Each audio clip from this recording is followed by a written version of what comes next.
그런 부분도 있지 않을까. 근데 나는 과하게 통찰이다 막 이런 거. 아니, 생각을 되게 많이 해. 생각을 되게 많이 하고 혼자서 막 사색하면서 그리고 논리적으로. 내 자신을 옆에 봐서 옆 사람이 나를 볼 때 내 행동에 이게 문제가 있었나도 생각을 해보고 객관적으로. 문제가 없었다 생각하면 그런 거고 개선해야 될 부분이 있으면은 사과도 하고. 근데 사실은 그냥 미안하다고만 하면은 스무스하게는 넘어갈 수 있지만 미안한 건 없어. 근데 사회생활 할 때는 그렇게 하는 케이스들도 많이 있잖아요. 그냥 미안해 뭐 이렇게 넘어가잖아요. 난 그래. 명확히 그냥 짚을 건 짚고 그냥 싸우고. 지구는 둥근. 예전에는 그랬지. 맨날 많이 싸우자. 예전에는 그랬어요. 그런데 지금은 그냥 네 알겠어요 하고 이제 넘어가죠. 나는 사실 예전에는 그런 게 되게 중요하다고 생각했는데 지금은 그거보다는 인간관계에서 스트레스를 줄이고 편안한 게 더 좋다고 생각하니까. 하지만 뭐 그거 갖고 미안하지도 않은데 잘못한 게 없는데 잘못했다고 한다든지 그런 거는 옛날에도 안 했고 앞으로 할 생각은 없고. 그리고 냉철 형님이 원래 이제 냉철한 걸로 유명한데, 네. 그러니까 뭐 이제 타고난 걸 수도 있고 본인의 기질일 수도 있는데 일반인들이 봤을 때 어떻게 저렇게까지 객관적이고 냉철할 수 있지? 라는 것도 하나 되게 궁금하고, 또 하나가 욕심을 조금 컨트롤을 잘 하는 것 같아요. 네.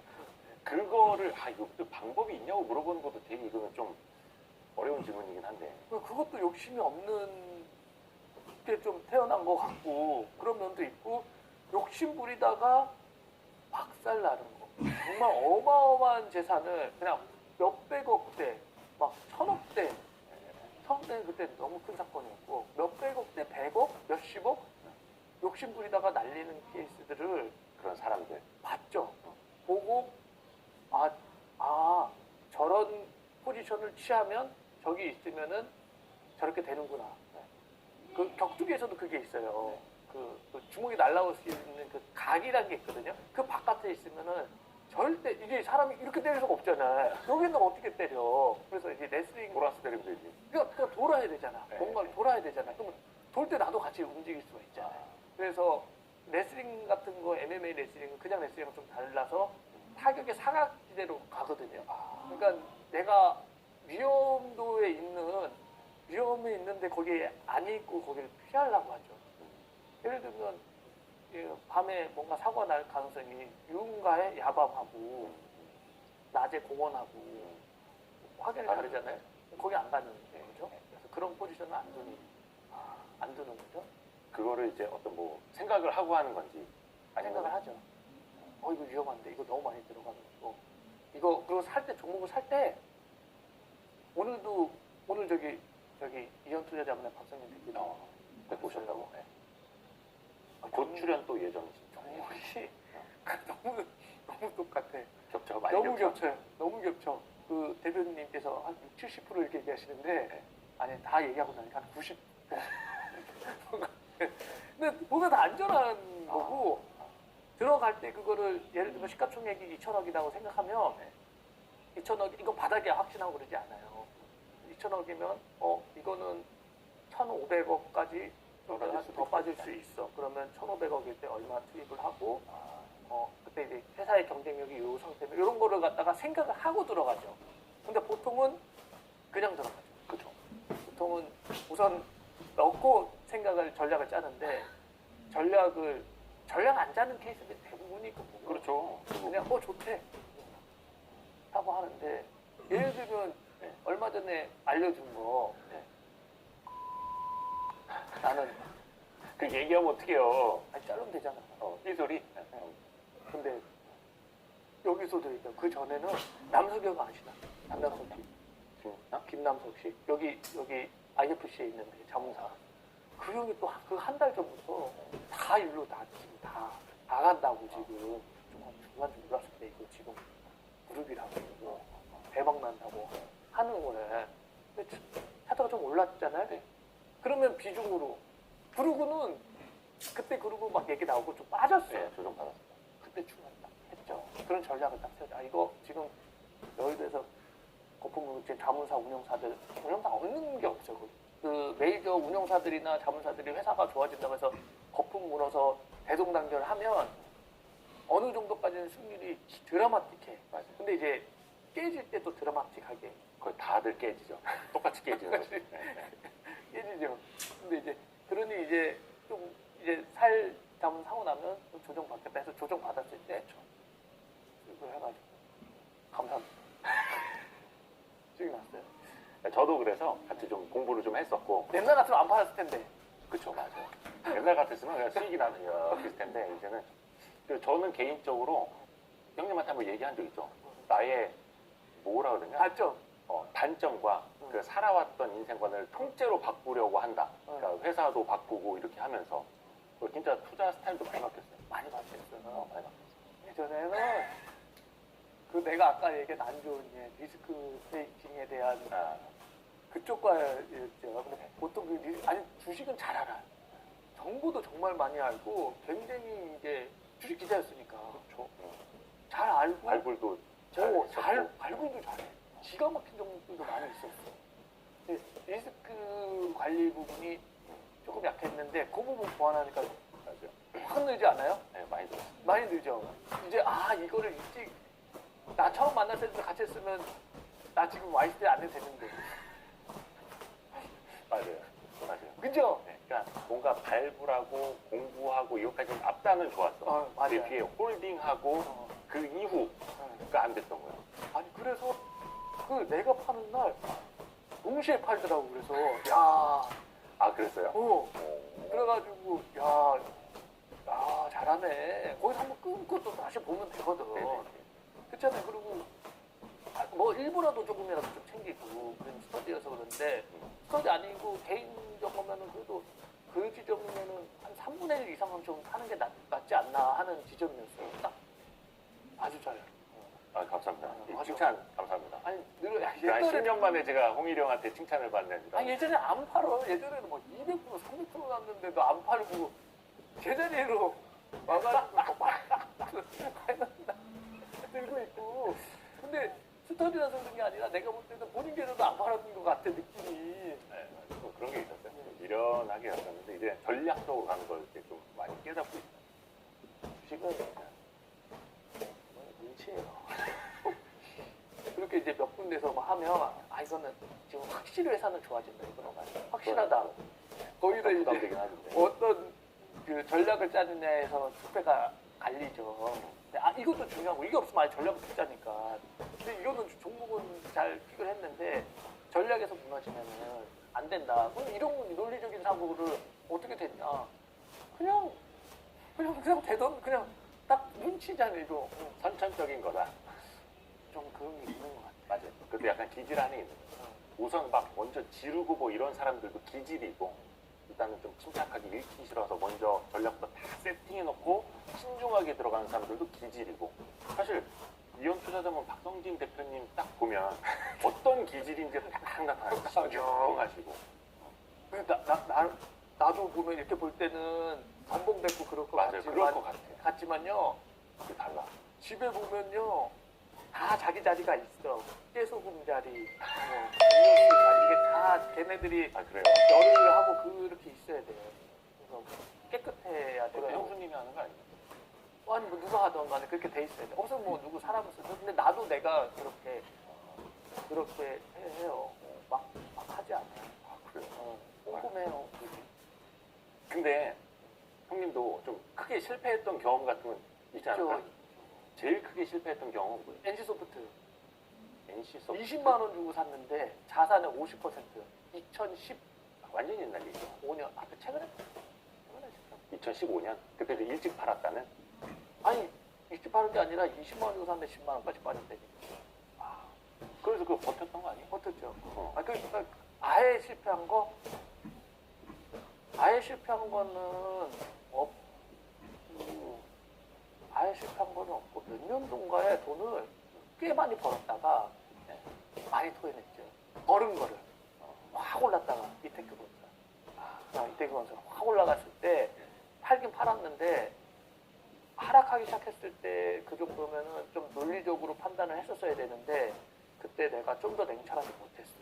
그거 좀 반성하는 거. 그때 막 그 헌법재판관 후보자 배우자의 이것 때문에 아이 막 그거 이슈 한 많이 훨씬 됐어요. 전이죠. 훨씬 전이에요. 훨씬 전이죠. 2015년이군 6년이군 5년인가? 근데 뭔가 판단 미스를 해서 막 깨지고 이랬던 거는 아니에요. 판단 미스를 깨지는 그것도 수익내는 거죠. 그 크게 상패당한 거 하나인데 그때는 이건 2001년? 2년? 상패당한 거. 2002년? 완전 그 투자 초창기에 네, 초창기. 주식 시작한 지 얼마 안 됐을 때. 그 중간에 이제 아는 그 너님도 아는 친구 있어요. 동갑내기. 네네네네. 그 걔가 이제 블로그로 떠온 거 네. 주식 있었는데 그거 상패 한번 당. 근데 포트가 너무 작았어. 걔 누군지 알죠? 네, 알 것 같아요. 저 컷한데 DS 물량 거기 그 자사주 다 떠와갖고 왔는데 상패 됐어. 아, 그 상패가 됐었어요? 그런 아픈 기억도 아, 있거든요. 스토리가 길어지고 회장님 댁에 앞에 가가지고 둘이 가가지고 맞아. 회장님 댁 찾아간 이야기. 찾아가서 지장치고 근데 그때 뭐 어떻게 뭐 해줬다면서 그때? 아니 안 해줬고 소송 결정해가지고 보냈어요. 저기로 뭘 보내요? 학교 보내드렸어. 아, 그래요? 소송 깔끔하게. 행동주의였네요. 진짜 행동주의. 집으로 찾아가는 아유 행동주의. 쪽팔려서 얘기하구나. 근데 이게 사실 이제 코스닥 위주로 투자하시는 분들은 그 뒤에 4월 말 이런 상패 계좌가 이렇게 돌아오잖아요. 근데 이게 형식적 상패라고 해서 뭐 매출이 안 나오고 뭐 4년 연속 적자 이런 거 위험 신호가 뜨는데 네. 그런 거는 누구나 이제 재무제표 쪽 보시는 분들은 감지할 수가 있는데 그게 아니라 뭐 내부자의 횡령이라든지 예측할 수 없는 이유로 회사가 잘못되는 케이스들도 생길 수가 있잖아요. 투자자 있죠. 대표적인 케이스가 HBC 황산 케이스가 있었고 지금 오스템 임플란트가 있었고 그런 케이스들은 어떻게 주주가 할 수가 없는 케이스들이 그렇죠. 있죠. 최근에도 있었죠. 그래서 이제 개별 기업 리스크는 이거를 줄일 수 있는 방법은 분산 말고 답이 없어요. 그럼 분산으로 해결하죠. 그래서 요새는 많이 예전에는 자산의 뭐 50%씩 특정 종목에 넣었어요. 예전이라면 언제? 예전에 2010 NC소프트 이전에 그러니까 자산이 크지 않을 때 그래도 그때 그렇게 작진 않았죠. 왜냐하면 그렇게 좀 벌어놨던 것들이. 근데 NC소프트하고 뭐 이때 그는 사실 확 벌었던 걸 그냥 좀 뱉어낸 거여서 큰 저거는 없었는데 이제 그 뒤로는 집중을 안 하죠. 더 부분들을 막 늘리죠. 분산밖에 연산을 없다. 하고. 그리고 이제 사이즈도 좀 늘어나니까 이제 거래량 없는 거 근데 개인적으로 지금 현산에 물려 있지 않으세요? 나는 없어요? 나는 잘 정리했어요. 잘 했고 지인들이 있는데 되게 작아요. 아주 작아. 1% 미만? 0몇 프로. 그러니까 자신들의 포트에서. 포트에서. 근데 이런 케이스는 그럼 예를 들어서 조언을 해준다면 네. 오스템이라든지 현대산업개발이라든지 네. 주주들이 컨트롤할 수 없는 일 때문에 지금 안 좋아진 상황은 네. 어떻게 버티는 것밖에 답이 없어요. 아니 이제 그 사안이 이 기업이 다시 예전에 그런 문제가 생기기 전으로 돌아올 수 있는 상황인지 이거는 회생 불가능인지를 판단을 해서 회생 불가능이라든지 너무 긴 시간이 된다 생각하면은 그날 최대한 빠르게 결단 내려요. 최대한 빠르게 이거는 없애야 되는데 오스템 같은 경우는 나는 회복 가능하다고 보는 거죠. 그럴 수 있죠. 본업 네. 자체는 뭐 아무 문제 없으니까. 그런 거 같은 경우는 기다리면서 실제로 그런 케이스가 있었어요. 내가 당한 케이스로 얘기하면 보형물 한스바이오네. 그거 이제 식약처에서 영업정지 맞았잖아요. 그게 내가 볼 때는 현산하고 가장 비슷한 케이스가 아닌가 생각되는데 보유하고 있었는데 거의 한가 맞았어요. 근데 그게 크진 않았어요. 그 비중이 크진 않았어. 떨어졌을 때 이제 영업정지 기간 계산하고 했을 때 어느 정도 물타고 어느 정도 하면은 다시 되겠구나. 왜냐면 제품력은 괜찮았거든요. 그리고 시장도 커지고 그래서 뭐 해외 기업에 이제 모집바도 있고 국내 기업은 나눠지는데 괜찮았어요. 그래가지고 내려가서 그게 그 리스크가 주가에 다 반영될 쯤 시점부터 추매를 했죠. 그게 근데 비중이 크면은 이제 우물에다가 숭늉 넣는 거예요. 너무 비중이 큰데 이제 넣어도 티가 안 나는데 그 한스바이오 메드 같은 회사는 사실 비중을 크게 가져가진 않아요. 시총도 작고 이제 그뭐 업력이 그렇게 오래된 회사는 아니니까 그래서 충분히 물 타면은 평단가를 낮출 수 있는 상황을 처음에 세팅을 해놓은 상태에서 추가로 매수를 했고 회사는 괜찮기 때문에 이거는 적격가 구간이어서 추가로 매수한 다음에 다시 반등했을 때 수익을 내고 팔았죠. 예, 아주 뭐 정석이었고 현산이도 비슷한데 현산도 비슷한 전략으로 결국은 해결할 수 있습니다. 나는 개인적으로는 없지만 지인들한테는 그렇게 좀 얘기를 해줬습니다. 다만 이것도 좀 시간은 오래 걸릴 수 있고 현산은 더 오래 걸리겠죠. 지금 근데 아직 그 라이선스 관련된 건 값이 안 나왔어요. 아직 값이 뭐예요? 이제 함수값, 아, 함수값에 X만 있는 거예요. 영업정지 Y가 기간이라든지 없어요. 지금 그 함수값이 안 나오는 게 뭐가 안 나왔냐? 보상금. 이제 그걸로 인해서 회사의 현금이 원체 많으니까 현금으로 해결은 되는데 그게 얼만큼인지에 따라서 주가가 더 빠져야 되는지 올라야 되는지가 나오는 거고 만약에 뭐 영업정지 기간 보상금 그렇죠. 그죠? 뭐 그래서 새로 짓는 비용 아예 새로 할 것이냐, 동만 새로 할 것이냐, 윗부분만 새로 할 것이냐에 따라서 그 값이 아직 안 나오고 거기서 이제 거기는 이제 돈의 문제인 거고 그 다음에 영업 정지 기간 그게 나오면 그것들이 다 나오면 계산이 돼요. 계산이 돼. 그러면 그때부터 하면 되는데 지금은 어느 정도는 이게 시장에서 예상치가 이제 반영된 값이라고 생각하는데 상황 좀 더 보고 조금만 길게 잡으면은 HH 현상 같은 회사는 규모도 크고 업력도 좀 오래됐으니 괜찮을 수 있다고 생각해요. 근데 지금 최근에 건자재들은 엄청 올랐어요. 그렇죠. 아시아시멘트 봐봐요. 예. 그 주가도 엄청 올랐어요. 건자재들은 이렇게 오르는데 건설주들은 많이 못 가는 이유들이 뭐냐면 사실 주식은 센트멘털이 있잖아요. 네. 주식 건설 회사들 올랐는데도 싸. 왜 그러냐면 이런 법들. 너 실수하면은 보내버린다. 아예 그냥 주주들 무서운 거예요. 한 방에 갈 수 있다. 그러니까 건설 회사 안 사고 지금 건자재 쪽으로. 섹타는 좋은데 건자재로 가고 그래서 그런 거예요. 그래서 예전에 저는 건자재 비중이 더 많습니다. 건자재를 더 좋게 보는 이유에 대해서 이게 사건이 나기 전에 얘기했던 게 여러 분 얘기. 이런 부분 이제 정부 정책의 영향을 더 많이 받는 부분 그리고 영업에 대한 이러면 싫어한다고. 그러니까 너무 특정 산업을 이렇게 페널티를 많이 주면 산업이 죽어요. 그래서 안 된다고요. 보고 계세요? 하여튼 건자재는 지금도 계속 좋게 보시는 거고. 그죠? 근데 밸류에이션이 많이 올라와가지고 이제 그것도 이제 건자재 따라 뭐 다릅니다. 네, 건자재에 따라 다른데 이제 좀 시멘트 같은 경우는 나는 동의했고요. 그래요? 네. 이 정도면 회사마다 좀 됐어. 다르긴 하네. 이 정도면 됐어. 네. 그것도 이제 사람 스타일마다 다르니까. 폼 회사는 많이 남았어요. 거푸집. 폼 회사들은 거기가 더 많이 올랐던데. 사상 최고가 가고 막. 아니요. 근데 지금 봐봐요. 사상 최고가인데 이제 내가 얘기한 그대로 나오잖아요. 작년도 600억대 정도 할 거고 올해는 한 4,500억 사이에서 할 거예요. 나도 그러면 그래도 영업이익 대수 10배 나오면 4천억에서 5천억 사이라고. 근데 지금 뭐 2,800억 이러니 좀 남았지. 최소한 3천억은 넘어가고 이제 다시 좀 계산해보고 해야 되는데 많이 남았죠.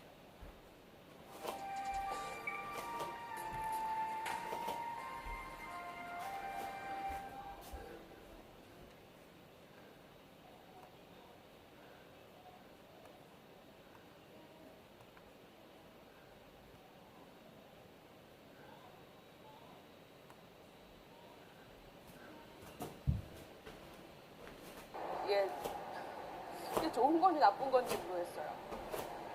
제가 정말 의미 없다고 생각하는 게 오늘 주식 왜 떨어졌냐, 어제는 왜 올랐냐, 그때그때 반짝 시황 전달하는 걸 진짜 의미 없다고 생각하는데 그래서 그런 콘텐츠를 최대한 지양하려고는 하지만 또 아이러니하게도 그런 걸 사람들이 가장 궁금해하기도 하더라고요.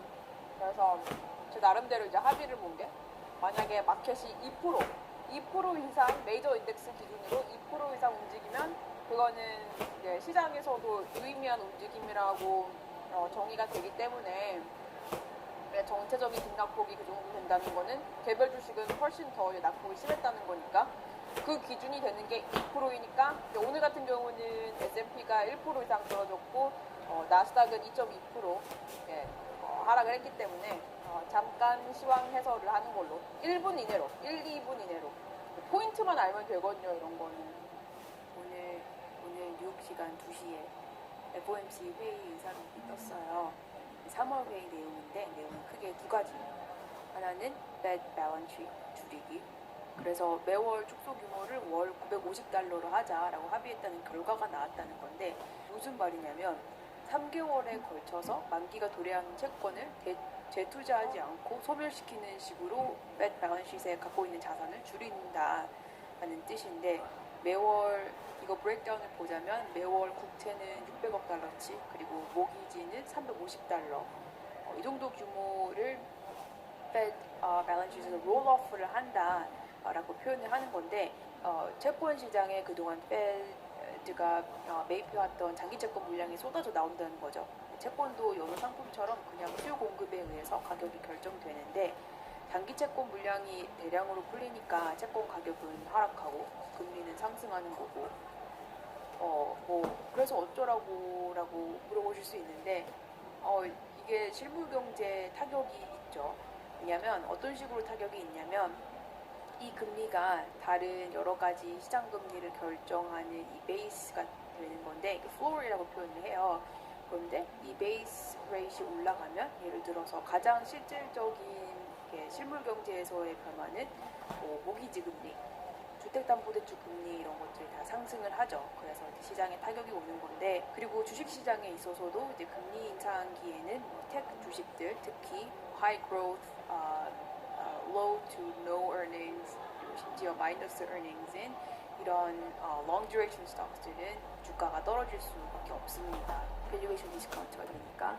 그리고 또 두 번째는 기준금리 인상 속도에 대한 내용이 있었는데 이게 뭐 알고 보니까 원래 3월 회의 때 50 bps 0.5% 올리려고 했었는데 기준금리를 그런데 일단 전쟁 때문에 일단 25 bps 올린 거로 끝내고 다가오는 5월에 추가로 50 bps 인상을 확정을 하겠다. 왜냐면 인플레이션을 잡아야 하니까.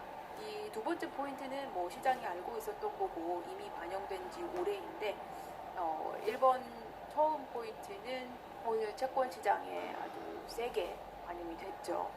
일단 10-year treasury 10년물 국채 yield를 보면은 이 오늘 오후장까지만 해도 2.5%대였다가 페드가 의사록 발표하자마자 2시부터 급등을 해서 2.6%까지 올랐고 동시에 뉴욕 증시 폭락 하락을 한 건데 오늘 의사록이 의미하는 거는 연준에서는 증시의 타격을 이렇게 크게 주더라도 인플레이션 잡는 게 더 우선이니까 더 이상 뭐 장기채 사지 않는다 다 갖다 버리고 지금 금리 올리고 자기 갈 길 가겠다는 건데 좀 웃긴 게 이렇게 나오니까 한동안 지금 최근 장단기 금리 역전 말이 많았잖아요.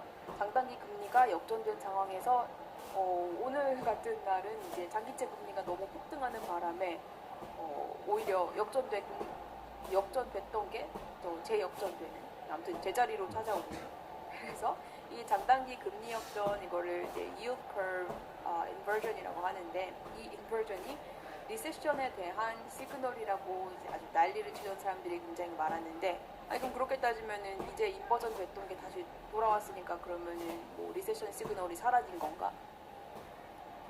참고로 저는 장단기 금리 역전과 리세션에 대한 시그널링 효과에 대해서 믿지 않습니다. 사실 뭐 historically 항상 그래왔다. 역사적으로 보면은 백테스팅 해봐라 라는 게 이들의 주장인데 글쎄요. 백테스팅을 왜 해봐? 최근처럼 페드가 채권 대량 매입하면서 돈을 이 정도 규모로 이렇게 빨리 많이 풀었던 역사가 없었는데 지금은 전혀 다른 상황인데 그런데 그렇게 사들이던 거를 더 이상 안 사고 밸런스 테이퍼를 하겠다는 거니까 금리가 오른 건데 이게 왜 올랐는지에 대한 상황이 전혀 다르기 때문에 그동안 뭐 히스토리컬 데이터 포인트들은 적용이 안 된다고 봐요. 저는 오히려 이 상황에서 더 주시해야 될 것은 이제 1분기가 지났고 이제 몇 주 후면은 어닝 시즌이 다가올 텐데 그때 가서 이제 다시 한번 또 기업 실적을 보면 알겠죠. 그게 진정한 이제 경기가 좋다 나쁘다에 대한 판단할 수 있는 지표인데 이게 정말 리세션이 오는 상황에 기업의 펀더멘털인지 아닌지는 곧 다가올 이제 어닝 시즌에서 판가름이 날 거라고 보고요.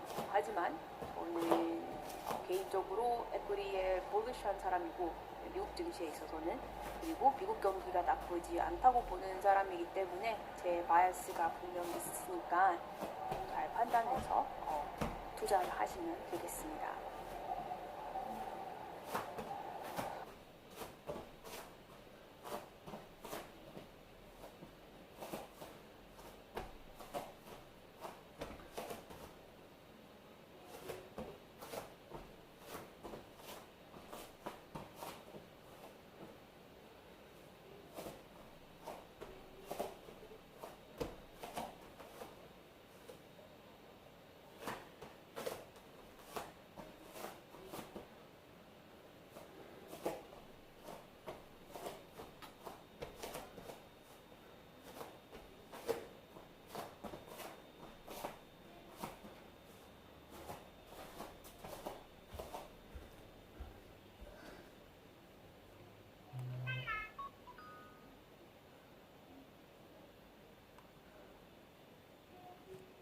안녕하세요. 웅덩이 매매법 2배 레버리지 ETF 장기 투자자 비벨로몽입니다.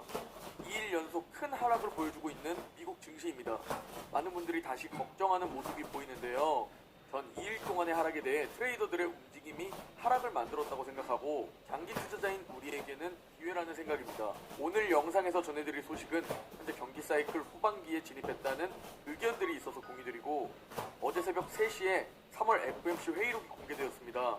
중요한 핵심 부분들을 공유드리고 낙관론자 톰리가 올해 바닥은 1분기에 이미 있었다고 말했습니다. 그리고 과거 2016년 금리 인상 때와 2017년 양적 기축 때와 지금은 속도와 크기 면에서 굉장히 다릅니다. 그 부분을 공유드리고 마지막으로 웅덩이 매매법 QLD, SSO, USD 현재 매수 현황에 대해 설명드리고 오늘 영상 마무리하려고 합니다. 금일 미국 증시는 5월 50bp 인상과 양적 긴축에 대한 우려가 있었는데요. 3월 FOMC 회의록이 공개되었는데 여기서 거의 우려를 기정사실로 바꿔주었습니다. 결국 공격적인 긴축에 대한 두려움과 서방의 추가 제재 우려에 하락 마감했습니다. 다우는 0.4% 하락, 나스닥은 무려 2.2% 하락, S&P 500은 1% 하락 마감했습니다. 금일 매물 좀 살펴보면 어제와 비슷한 양상입니다. 왼쪽에 위치해 있는 기술주, 반도체, 금융 섹터가 약세를 보였고 헬스케어, 에너지, 유틸리티 섹터가 좋은 흐름이었습니다. 현재 경기 사이클에 대해 이미 후반 사이클이 시작되었다. 즉 경기 회복 후 확장으로 이어지고 정점을 찍은 후 다시 후퇴하는 사이클에서 정점을 찍고 후퇴하는 부분에 들어섰다는 의견들이 있습니다. 그리고 오늘의 맵을 보면 에너지, 헬스케어, 유틸리티가 좋은 흐름인데 마치 증시 정점에서 나오는 신호와 비슷한 흐름입니다. 시장이 요즘은 왜 이렇게 빨리 반응하는지 과거보다 선 반영이 정말 빠른 느낌입니다. 과연 증시의 정점이 작년 11월이었을까요? 과연 불꽃놀이는 마지막이 가장 화려하다는 말처럼 증시가 한 번 더 화려하게 큰 상승을 보여줄까요? 여러 뉴스들을 봐도 경기 침체는 결국 오려나? 라는 생각이 드는 뉴스들이 요즘 많습니다. CNBC의 조사 결과를 살펴보면 현재 인플레이션으로 인해 미국인의 76%가 다음 달의 소비를 더 줄여야 할 것으로 생각한다고 합니다. 이미 응답자의 절반 이상이 인플레이션으로 인해 외식을 줄이기 시작했고 39%의 응답자는 자동차를 이용한 외출을 줄이고 있다고 합니다. 그리고 35%는 넷플릭스 등 여러 구독 서비스들을 줄이기 시작했다고 말했고 미국인들의 소비 심리가 이미 굉장히 위축되어 있음을 유추해 볼 수 있습니다. 또 응답자의 81%가 올해 경기 침체가 올 수 있다고 답했다고 합니다. 결국 생각보다 실제 미국 시민들이 느끼는 현재 인플레이션 상황과 경기 침체에 대한 우려, 그로 인한 소비 심리 위축 현상이 우리의 생각보다 심각할 수 있다? 라는 자료입니다. 그리고 드림뱅크 시님의 댓글인데요. 미국에서 거주하고 있는 분인데 벌써 물가 인상을 느낄 수 있고 중고차 가격은 사상 최대치, 그리고 세차값은 더하다고 합니다. 이런 상황을 보며 소비 심리는 쉽게 오르지 않겠다 라고 느꼈다고 합니다. 이런 상황에 장은 봐야 하고 차도 타고 다녀야 하는 상황이라고 하고요. 우리가 뉴스들을 보면서 체크하는 것과 실제 미국인들이 느끼는 부분이 좀 다르고, 이를 보면 우리의 생각보다 소비 심리 위축이 심각해 보일 수 있는 상황입니다. 미국 10년물 국채금리는 2.571입니다. 다행히 미국 10년물과 2년물 장단기 금리 차는 역전 현상이 끝나고 다시 확대되는 중입니다. 금일 공포지수는 48입니다. 한 달 전엔 무려 13이었는데요. 여러분도 많이 보셨을 겁니다. 낙관론자 톰 리입니다. 바로 이 톰 리가 지난 1분기가 올해의 바닥이었다고 생각한다고 말했습니다. 바로 저 공포지수 13일 때 저때 진짜 댓글에서도 곡소리들과 폭락 예측글들이 정말 많았습니다. 그리고 우리는 저 때도 분할 매수를 했죠. 과연 저 때가 올해의 바닥일지 아니면 지하실이 남아있을지 지켜봐야겠죠. 그리고 3월부터 시작된 50bp 인상과 양적 긴축에 대한 밑밥들 너무 매일매일 들어서 지겨웠을 겁니다. 어제 3월 FOMC 회의록이 공개되었는데요. 사실상 5월에 0.5%포인트 금리 인상과 월 950억 달러 규모의 양적 긴축이 시사되었습니다. 핵심 부분만 공유드리면 먼저 5월에 50bp 금리 인상과 양적 긴축이 기정사실화되었습니다. 많은 위원들이 50bp 금리 인상을 지지했고 5월부터 양적 긴축을 시작하는 것에 대해서도 많은 위원들이 동의를 했습니다. 즉 5월 50bp 금리 인상과 5월 양적 긴축은 시작이 된다는 거겠죠. 특히 양적 긴축의 세부적인 규모가 밝혀졌는데요. 월 950억 달러의 규모입니다. 그중 재무보증권 600억 달러와 MBS 350억 달러의 규모이고, 지금까지 밝혀진 이 규모는 지난 2017년 시작된 양적 긴축 규모보다 더 큰 규모입니다. 그만큼 금리 인상과 마찬가지로 양적 긴축 역시 그때보다 더 공격적으로 하겠다는 겁니다. 그 이유는 당연히 인플레이션의 상승 위험 때문입니다.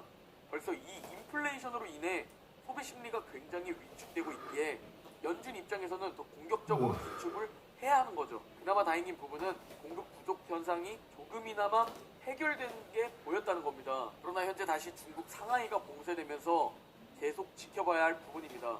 1994년 이후 금리 인상의 속도와 폭을 살펴보면 초록색의 16년 금리 인상 땐 정말 완만하게 조금씩 인상했다면 현재 앞으로 일어날 금리 인상폭은 굉장히 급하게 올라가는 것을 볼 수 있습니다. 그래서 저도 몇 달 전만 해도 과거 2016년의 금리 인상과 비교했지만 이젠 2016년과는 많이 다른 부분들이 생긴 듯합니다. 양적 긴축 역시 마찬가지입니다. 과거 2017년 양적 긴축을 했을 때보다 현재 훨씬 큰 규모의 양적 긴축이 예정되어 있습니다. 과연 저 차트대로 상승을 보여줄지 아니면 급한 긴축으로 인해 시장의 나사 한쪽이 풀릴지 지켜봐야 할 듯합니다. 제가 걱정하는 부분은 작년부터 금리 인상을 해야 한다는 의견들도 많았지만 연준은 인플레이션은 일시적이라고 말했습니다. 작년에 긴축을 했다면 코로나 확산과 함께 경기 침체가 생길 거란 우려 때문이었는지, 올해 위드 코로나로 전환됨과 동시에 올해 갑자기 급하게 태도를 바꾸면서 조급하게 긴축을 시행하기 시작했습니다. 과연 이 조급함으로 인해 문제가 발생할지 지켜봐야겠지만 결국 우리가 생각하는 것 그 이상으로 연준 위원들과 전문가들이 다 이미 생각하고 예측하고 전망하는 거겠죠. 개인 투자자인 우리는 결국 현금 비중을 가지고 혹시 폭락이 오면 버티면서 줍줍하는 게 현실적으로 경제적 자유를 가는 것에 있어서 최선이라는 생각입니다. 리찡님의 댓글입니다. 개인 투자자 99%가 장기 투자가 불가능한 이유가 단순합니다. 10년, 20년이 시간만 버티면 되는 그냥 쉬운 것처럼 보이지만 지나온 세월을 한번 생각해보면 10년이라는 시간은 초등학생이 성인이 되고 20살 군 입대할 남자가 10년 뒤면 결혼할 나이가 되고 30대 젊은 남자가 20년 뒤 중년이 됩니다. 즉 수많은 변수가 있습니다. 과연 쉬울까요? 그런데 중요한 건 그럼에도 불구하고 버텨야 한다는 겁니다. 좋은 종목에 차곡차곡 내 자산을 쌓아가면서 그냥 내 통장이다 생각하면서 말이죠. 그것밖에 없습니다. 물론 운도 따라줘야 합니다. 라고 댓글 주셨습니다. 현실적인 말씀이고 굉장히 공감합니다. 결국 다 떨어져 나갈 겁니다. 왜냐면 이론과 실전은 다르기 때문이죠. 그냥 단순히 조금 벌 생각이 아니라 진심으로 경제적 자유를 꿈꾼다면, 진심으로 은퇴하고 편안한 삶을 꿈꾼다면 그럼에도 버텨내야 한다는 겁니다. 그리고 현금 비중을 통해 제가 직접 언제가 될진 모르겠지만 제 자산이 불어나는 것과 제가 경제적 자유에 달성하는 것을 꼭 직접 보여드리겠습니다. 자, 이제 웅덩이 매매법 QLD, SSO, USD, 현재 매수 현황에 대해 설명드리려고 합니다. 먼저 나스닥 2배 레버리지 QLD 일봉 차트입니다. QLD는 현재 4차 매수 타이밍 중입니다. 어제까지 31차 매수를 완료했습니다. 4차 매수 타이밍은 최대 40거래일로 나누어서 주가가 오르나 내리나 상관없이 매일매일 분할 매수하시면 됩니다. 여러분의 투자금에 따라 매일 2주를 살 수도 있고 3주를 살 수도 있습니다. 현금이 부족하다면 한 주씩 40거래일까지 아니더라도 한 주씩 최대한 오래 매일매일 매수하시면 됩니다. 다음은 S&P 500 2배 레버리지 SSO 일봉 차트입니다. SSO도 QLD와 마찬가지로 이제 4차 매수 타이밍 31차까지 매수 완료했습니다. 4차 매수 타이밍은 최대 40거래일로 나누어서 매일매일 분할 매수하시면 됩니다. 다음은 반도체 2배 레버리지 USD 일봉 차트입니다.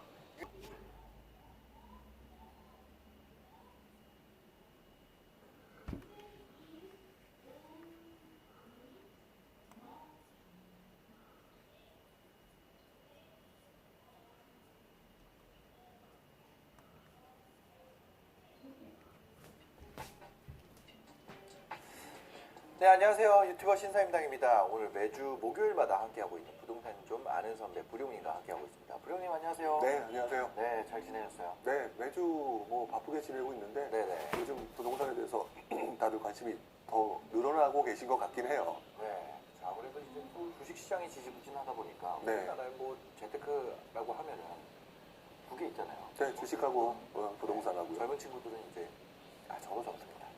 나도 젊은데. 아, 저도 젊게 살고 있습니다. 아, 예. 저도 부룡님 연세 여쭤봐도 돼요? 아, 저요? 네. 안 여쭤볼게요. 아, 뭐 하여튼 반 정도 된 것 같은데요. 네. 알겠습니다. 네, 요즘에 그런 코인도 하시고 네. 그런데 하여튼 그렇습니다. 아유, 제가 괜한 얘기를 오늘 네, 안녕하세요. 유삐삐님 안녕하세요. 아차사님 안녕하세요. 보라서님, 황영수님, ACA님, 배상우님, 왓쌈. 네, 왓쌈. 왠지 젊어 보이는 느낌인데요. 아니요. 저 왓쌈 이분 배상우님 제가 연세를 좀 추측을 해보자면 네, 42세. 42세. 네, 저는 그보다 조금 낮게. 42세 예상합니다. 왓삽이라고 했기 때문에. 네. 예. 안녕하세요. 짜녀바님, 원더우머님. 네, 알람 해주셔서 감사합니다. 반달푸들님, 용가리님. 네, 귀여우신 부룡님, 최이다님. 이분은 매우 젊으실 것 같아요. 젊은 이름이에요. 네. 네, 이나. 네. 그렇죠, 그렇죠. 네, 80년대생 느낌입니다. 배상우님 38살. 거의 근접하지 않았나요? 네. 이런 재미도 있네요, 이거. 네. 이제 아직 시작한 지 얼마 안 돼가지고. 네. 차차차님이 저도 인사해주세요. 이러네. 이거 뭐 인사 뭐라고? 노란사다리님 다 할게요. 지금 만족님. 네, 반갑습니다. 이민아님도 안녕하세요. 네. 행팡행팡 엄대표님. 네, 반갑습니다. 오늘 그 부동산 얘기 하려고 그러는데 요즘에 좀 부동산 분위기 어때요? 일단 관심도가 되게 많이 높아졌고요. 네. 뭐 지난 몇 주 동안 그리고 또 다른 분들도 계속 말씀을 하셨겠지만 네. 재건축과 관련된 부분, 그다음에 일기 신도시와 관련된 부분, 뭐 이런 것들 때문에 되게 많이들 관심을 갖고 물어보시고요. 어저께 같은 네. 경우도 저도 이제 개인적으로 또 하나의 모임을 하고 있었는데 되게 많이 궁금해하세요. 요즘 시장 분위기 어떻게 될지. 그러니까 최근에 거의 상승. 그죠? 네, 이제는 뭐 올라가는 것만 남았다. 네. 그런 얘기들 많이 돌고 있거든요. 근데 이제 너무 성급히 그렇게까지 하실 필요는 없는데 네. 분명한 거는 지난 몇 개월 동안의 분위기가 워낙 안 좋았었으니까 네. 상대적으로 이제 회복하는 부분, 그다음에 거기에 나타나는 호재들 네. 이런 것들이 확실히 영향을 미치는 것 같아요.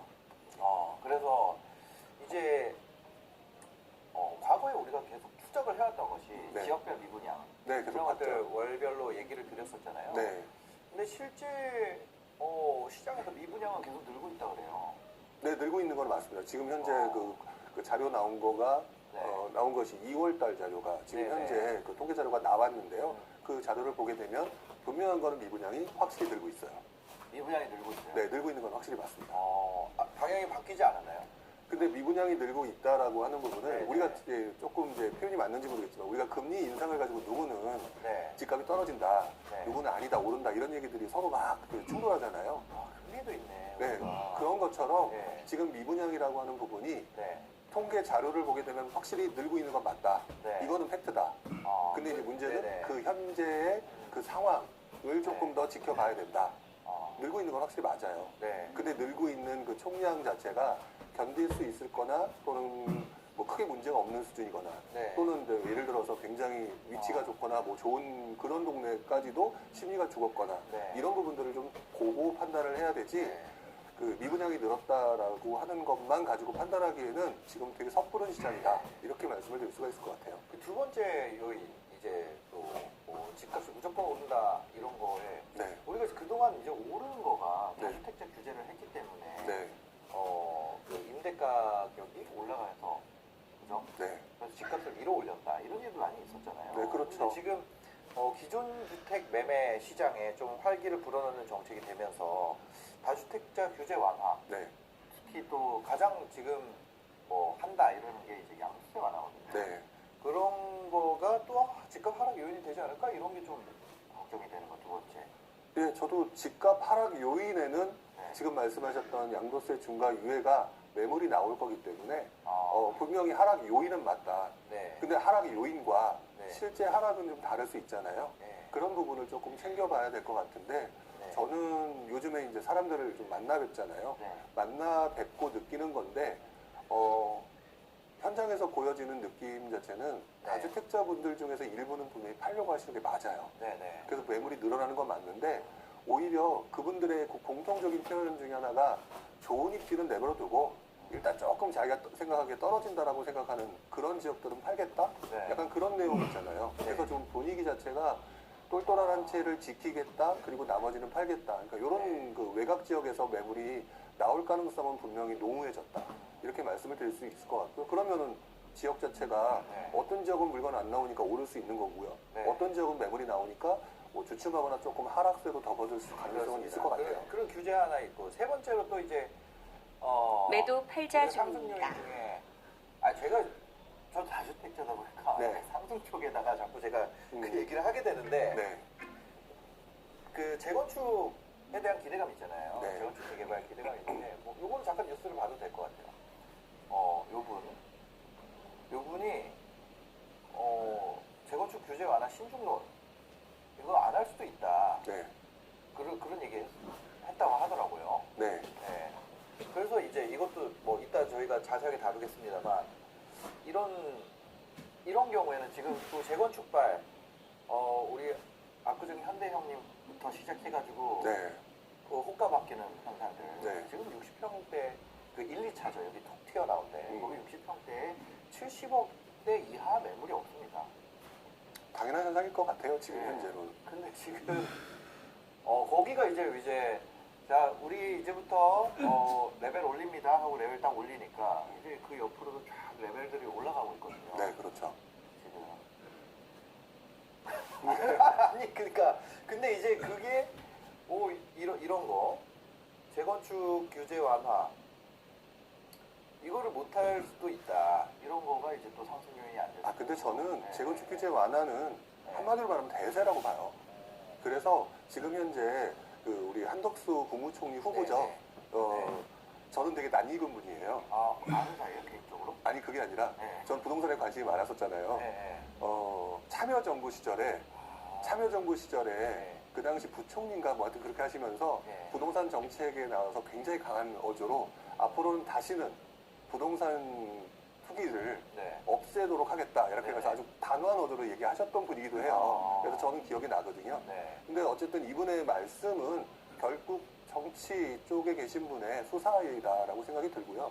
재건축 규제 완화라고 하는 부분이 결국은 공급 증가라고 하는 차원에서 무언가를 하는 건데 네. 그것들로 인해서 지금 말씀하신 것처럼 압구정동 뭐 70억, 80억, 심지어는 뭐 90억, 100억 얘기도 나오는 상황이 이제 진행된다면 네. 정치 쪽에 계신 분들 입장에서는 엄청난 부담일 수밖에 없으니까 네. 일단 던질 수밖에 없는 거죠. 어. 규제 완화라고 하는 부분 그러니까 너희들 생각하는 것들이 그렇게 희망적이지만 않다. 네. 너희들이 그렇게 한다면 우리는 규제 완화를 안 하거나 근데 속으로는 안 하지는 않고 조금 시차를 두고 천천히 너희들 그 생각하는 거랑 좀 맞추지 않고 네. 조금 그렇게 하겠다. 약간 이런 거지.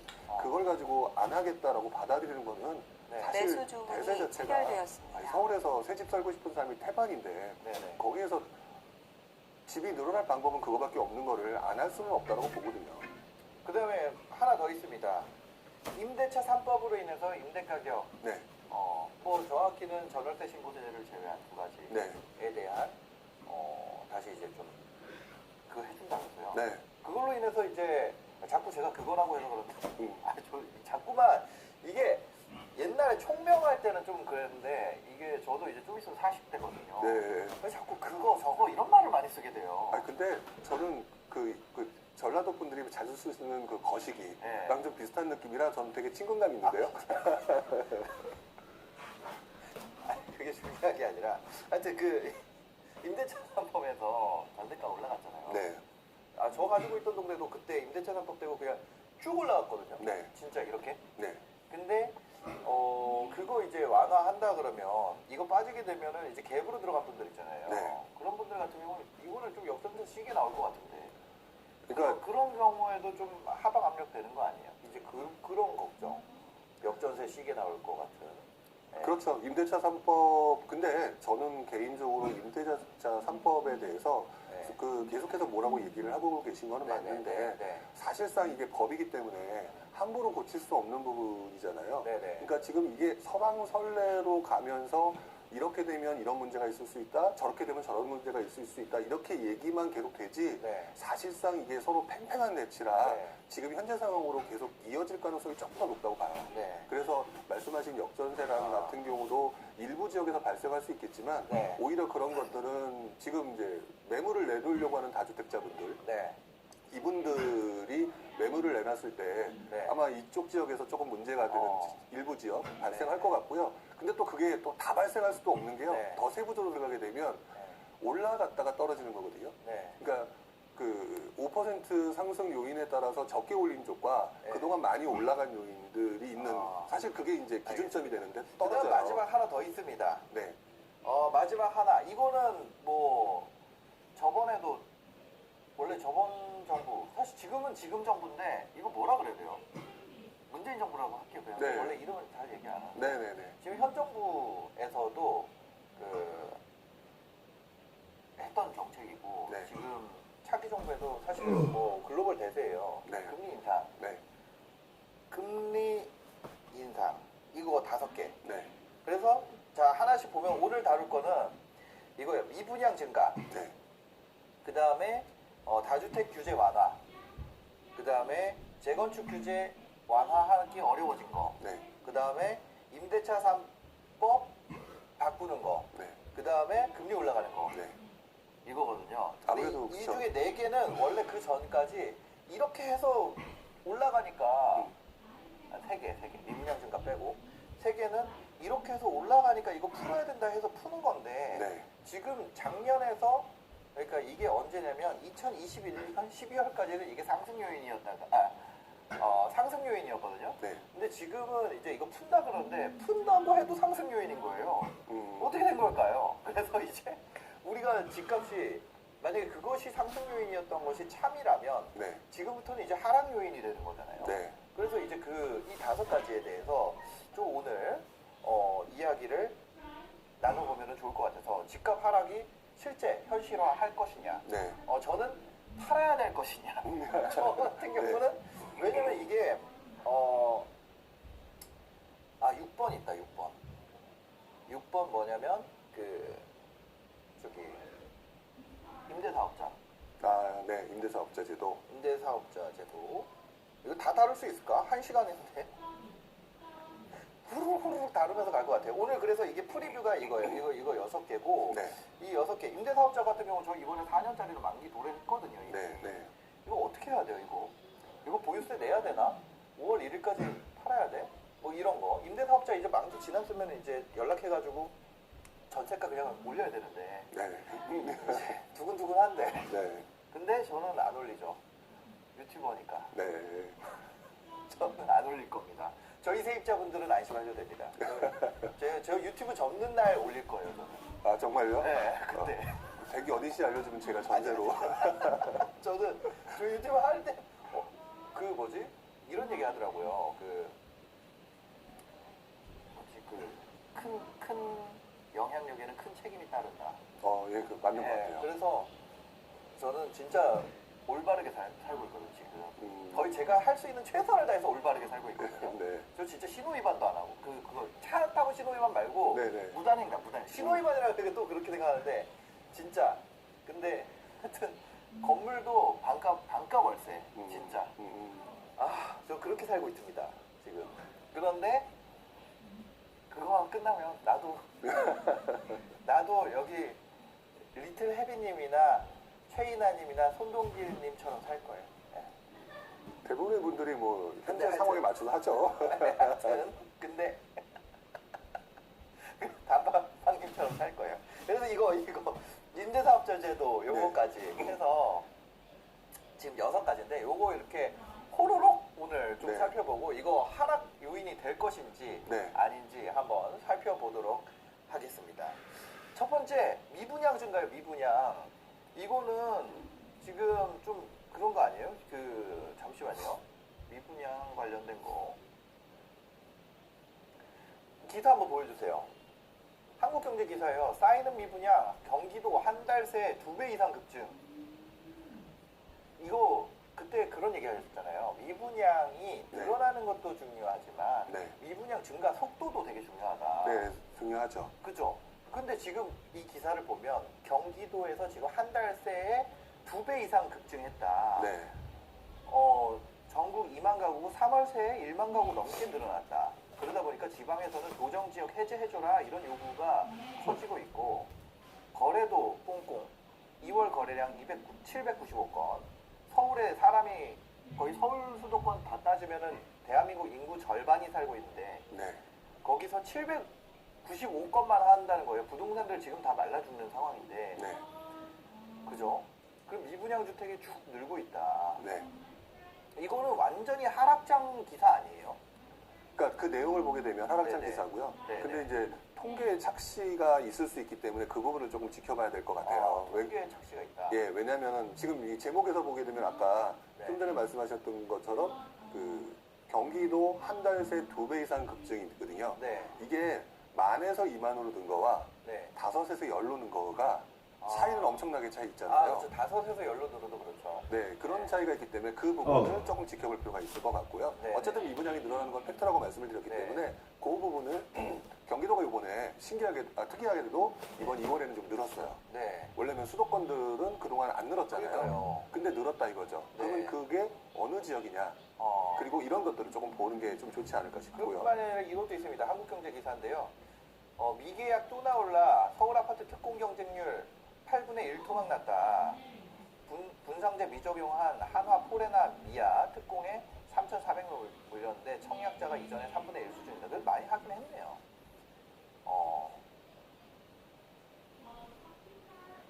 와, 미아동에 여기는 그 분상제가 왜 적용이 안 된 거예요?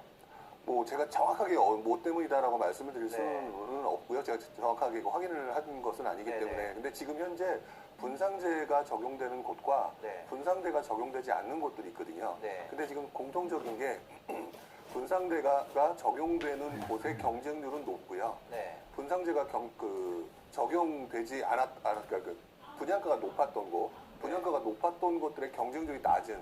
그래서 네. 사람들이 그동안의 분위기가 워낙 안 좋았기 때문에 조금 수익을 내기 위한 차원에서도 선별적으로 들어가려고 하는 그 심리가 되게 높아졌어요. 그렇기 때문에 네. 지금도 예를 들어서 뭐 어느 지역은 주변 가격 대비해서 좀 싸다라고 하게 되면 경쟁률이 높은 상황이고 네.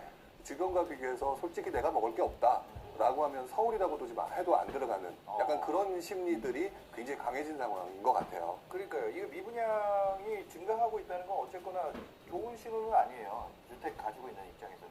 주택 근데- 안 가지고 있는 입장에서는 좋은 신호. 네, 근데 그 미분양도 네. 그렇게 해서 나타난 미분양의 어떤 특정 시점에서 이제 기사가 나오거든요. 네. 그 나오는데 물량 자체가 적고 한 달, 두 달 지난 사이에 그 물량이 아름아름 무순위 또는 이제 줍줍으로 사라져 나가고 있다면 네. 그거는 사실 큰 문제가 없다고 봐요. 오히려. 근데 그럼 그 수요가 탄탄하고 보니까. 근데 지금 서울과 수도권의 대부분 지역이 대부분 그렇게 진행이 되고 있고요. 네네. 처음 스타트 끊을 때 분양가가 비싸서 미분양이 발생되는 것들도 지금 현재 조금씩 사라지고 있는 것 같아서 네. 아직 그걸 크게 문제 삼을 것 같진 않아요.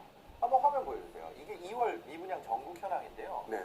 보면은 그건 전월 달이죠. 1월 달이고요. 네. 오른쪽이 2월 2월 달입니다. 기준 보면은 이게 1월이 뭐 이렇고 2월에 보면은 경기가 생겼어요. 네. 원래 경기는 이거 세모는 빠진 거거든요. 네, 제가 네. 옛날에 이 표에 이거 세모가 음, 올라가는 표시인 줄 알고 저도 몇 번 착각한 적 네, 있어요. 옛날에. 근데 이게 그게 아니더라고요. 그래서 보면은 1월 비해서 지방은 4,000개 늘었었는데 2,000개 느는 걸로 오히려 좀 줄었는데 특이할 건 경기도가 미분양 감소세였는데 찍히기 시작했다는 거죠. 원래 이게 미분양 무덤이었거든요. 경기도가 네. 장난 아니었는데 그리고 수도권을 따져도 900개가 늘었고요. 증감률 74%입니다. 뭐 근데 900개가 그렇게 큰 숫자는 아닙니다만. 네, 숫자는 크게 크진 않죠. 근데 제주는 줄었고 경남은 증가세였는데 경남은 줄었고 경북이 많이 늘었네요. 네. 그리고 충북, 충남 뭐 아주 많이 늘었다고 말씀드릴 수는 네. 없지만 어쨌든 이쪽도 늘었고요. 이렇게 좀 변화가 있습니다. 대구는 계속 느네요. 대구는. 네, 그래서 지금 대구 얘기를 많이들 하는 이유가 네네. 대구는 이제 총량 자체가 어떤 선을 넘어갈지 좀 지켜봐야 될 것 같아요. 전체 총량이 많으면 좀 아무래도 문제가 되니까요. 네, 그래서 경기도를 좀 살펴보면요. 경기 안성이 아주 용인도 있고요. 근데 용인 같은 경우는 오히려 줄은 좀 거고요. 줄었네요. 네, 줄은 거고요. 네, 3에서 2로 줄었네요. 네, 그러니까 결국에는 뭐냐면 네. 안성시 미분양이에요. 아, 이번에 그 2월달에 나온 네네. 것들은. 그러니까 안성시 미분양이라고 하는데 지금 제가 좀 전에 뭐라고 말씀드린 게 있었냐면 네. 서울 지역에 미분양이 발생되는 거는 아무래도 분양가가 높은 곳이 수익이 날 곳이 좀 애매하다고 판단이 되니까 네. 그 미분양이 발생한 거다 말씀드렸잖아요. 네. 지금 사람들의 심리가 그냥 막 투자하겠다라기보다는 선별적으로 선택하겠다라는 게 좀 많은 것 같아요. 그래서 안성시 같은 경우는 그동안 지난 작년 얘기 들었을 네. 때 오산, 안성, 평택 엄청나게 오른 동네잖아요. 그죠. 그러니까 이 동네가 너무 많이 올랐다라고 생각이 드니까 이 동네에 나오는 물량들을 이제 조금 내가 수익을 보기가 어렵지 않을까? 라고 해서 좀 주저하는 거로 보여져요. 아, 지금 그거 21년에 히트했던 경기 초외곽 지역, 네. 동두천 이런 데 위험하다는 거잖아요. 그러니까 그 얘기 하시는 거잖아요. 네, 그 전에 많은 분들이 걱정했던 것들이 외곽까지 안성. 올라갔어 네. 했다가 올라가고 나니까 올라간 건 좋은데 이제 또 나오는 분양 물량들이 그 주변 가격하고 맞춰서 할 거 아니에요. 예. 그러니까 이걸 하는 게 맞아? 아. 이런 심리들이, 그러니까 사람들이 굉장히 지금 주저하기 시작한 부분들이 네. 이제 눈에 보인다고 말씀을 드릴 수 있고요. 네. 결국 이 부분을 생각하게 되면 미분양이 급증됐다가 아니라 사실 뭐 수원도 나오고 광명도 나오고 뭐 예를 들어서 고양시도 나오고 네. 이것들이 그 동시다발적으로 나오는 거라면 이거 되게 좀 심각한 상황으로 접어들었다고 보여지는데 어떤 특정 지역의 과도한 상승 모르겠습니다. 과도한 상승이 맞는지 모르겠지만 네. 상승 그 이후에 나타나는 불안 심리 이것들 때문에 나타나는 미분양은 일단 안성시가 미분양이 1,000가구가 늘었기 때문에 네. 앞으로 3월달, 4월달에 미분양이 주는 속도를 보고 주는 속도가 그 동네 사는 사람들이 계속 그래서 쭉쭉 아름아름 줄어들기 시작한다, 네네. 사기 시작한다. 그러면 이거는 심각한 상황은 아니라고 봐요. 아, 이걸 한번 봐야겠네요. 외곽에서의 나오는 미분양이 이제 안쪽으로 들어오는지. 네. 그리고 좀 살펴봐야겠네요, 이거는. 그렇죠. 이제 팔로잉을 해야겠네. 안쪽으로 들어온다라고 하게 네. 되면 이거는 진짜 분위기가 확실히 죽었구나 또는 사람들이 더 이상 사지 않으려고 드는구나 수요가 감소하면 결국 가격이 떨어지는 거니까 네. 그거는 굉장히 큰 신호죠. 아, 근데 지금 이 나타나는 현상이 아직은 좀 그러네요. 네. 확실히. 딱 보면은 분위기가 한번 보여주세요. 보면 여기가 이게 화면 크게 보시는 분들은 보일 텐데 작게 보시는 분들은 안 보일 수 있어가지고 제가 얘기를 드리면 이게 그 외곽 지역이나 그 중에서도 아직 뭐 크게 변화는 없습니다. 또 변화가 거의 없고 뭐 오히려 줄었죠. 화성도 줄었어요. 250이 돼서 이렇게 줄고 뭐 포천은 없고 그 완전 외곽 지역도 보더라도요. 네. 근데 그 중에서도 보면 안성시만 유독 이게 올라왔는데 이것들이 일단 먼저 경기 외곽 지역으로 이런 비슷한 현상이 번째는 그 번진 미분양의 확대가 좀 더 서울권으로 확대가 되느냐. 네. 이거 좀 살펴봐야겠네요. 네, 그렇죠. 그것이 확인되지 않는 한 이 네. 상황을 가지고 미분양이 2배가 늘었다. 이런 거 판단하고 끝났네. 큰일 났네. 네네네. 큰일 났네. 이렇게 판단하기는 좀 너무 어렵다는 거예요. 호들갑이라는 거죠. 네, 그거는 그렇게 좀- 하기에는 그죠. 근데 이런 부분 있잖아요. 일단 미분양이라는 거는 그 정도에서 보면은 아직 문제가 될 정도는 아니고 네. 미분양 추이를 보면은 일단 추이는 확실히 좀 바뀐 것 같아요. 그죠? 이게 슬라이드 쇼. 네, 죄송합니다. 제가 파워포인트 좀 보면은 추이가 이렇게 돼 있습니다. 미분양 전국 이렇게. 그러니까 증가 추세가 확실히 맞죠. 예, 지금까지는 이렇게. 이게 1월까지만 나온 건가요? 아니요. 2월까지 들어가 있는데 여기 네. 글씨만 안 보인 거죠? 네, PPT로 예, 만들다 예, 보니까 빠진 거지 실제로 2월까지 자료예요. 네네네. 이렇게 좀 느는 모습입니다. 그러면 이때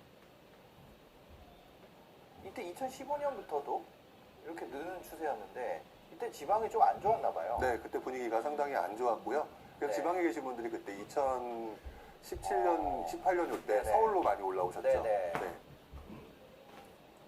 지금도 보면은 오히려 이제 서울 및 수도권 같은 경우는 그냥 이렇습니다. 이렇게 좀 플랫한 상황인데 이게 지방이 올라가고 있어요. 지금까지 작년 2021년까지만 해도 서울과 지방이 커플링 장세 네. 두 개가 같이 움직였거든요. 네. 둘 다 올라가는. 근데 아무래도 분위기가 지금까지 봤을 때 그냥 진짜 완전 요만큼 본 거지만 네. 서울 수도권은 눌려 있고 지방은 좀 고개를 든 상황이란 말이에요. 그 네. 원래 그 전에도 한번 그랬었고. 네.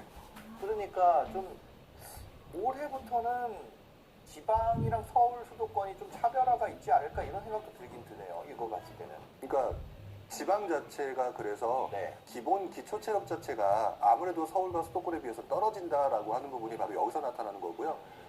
커플링 돼가지고 서울과 지방이 전부 다 같이 움직이는 그런 장이었을 때는 표시가 안 났었는데 네.